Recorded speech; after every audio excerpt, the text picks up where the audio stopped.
xibaar yu wér te wóor ca tàng-tàng ba abonnez-vous pour ngeen di mën di jot suñuy vidéo. dal leen ak jàmm seen bi di Buzz 221 HD ki di Thierno Bocoum te ko personnalité politique bu kenn dootu présenté ci réew mi di Sénégal di njiitalu mouvement politique bu ñu dippee Agir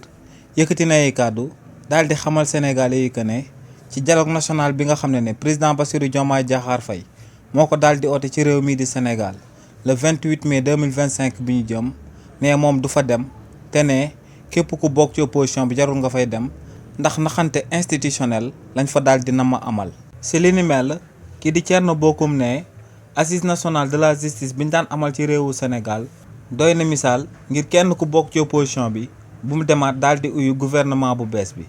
ne ci assise nationale de la justice ñu daan amal ci réewu Sénégal foofee lañ waroon a daal di firndeel ndax président Bassirou Diomaye Diakhar Faye day continuer di daal di siège ci magistrature bi wala dafay daal di jóge waaye ne ba tey ginnaaw bañ paree ci assise nationale de la justice tey la gën a flou kenn xamul ndax président Bassirou Diomaye Diakhar Faye moo ngi ci conseil supérieur de la magistrature waaw wala déet. waaye tamit ne waa parti bii di Pastef ñoo doon jaay nit ñi que ne bis bu ñu accès au pouvoir dañ fiy jëlee ak président de la république bi nga xam ne moom mooy dogal lépp te si li ni mel dañoo diggoon Sénégalais yi que ne dañ fiy amal ak vice président waaye ne ci assise nationale de la justice bi ba tey kenn xamul luñ fa daal di décider waaye lu leer ba am moom mooy que ne vice président du am ci réewu Sénégal. donc ne lu leer ba am moom mooy que ne loolee ñu oote woon ak assise nationale de la justice daal di nay doy misaal ngir ñu daal di xam que ne képp ku daal di uy ji ci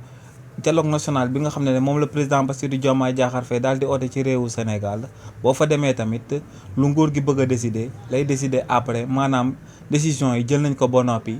ku fa teew formalité rek ngay daal di amal waaye waa parti yi au pouvoir di parti bii di Pastef ñoom luñ bëgg a amal def nañ ko seen xel bind nañ ko tënk nañ ko ba noppi donc boo fa demee da ngay dem pour la forme rek waaye dialogue national bi pare na ba noppi. xibaar yu wér te wóor ca tàng-tàng ba abonnez-vous pour ngeen di mën di jot suñuy vidéo.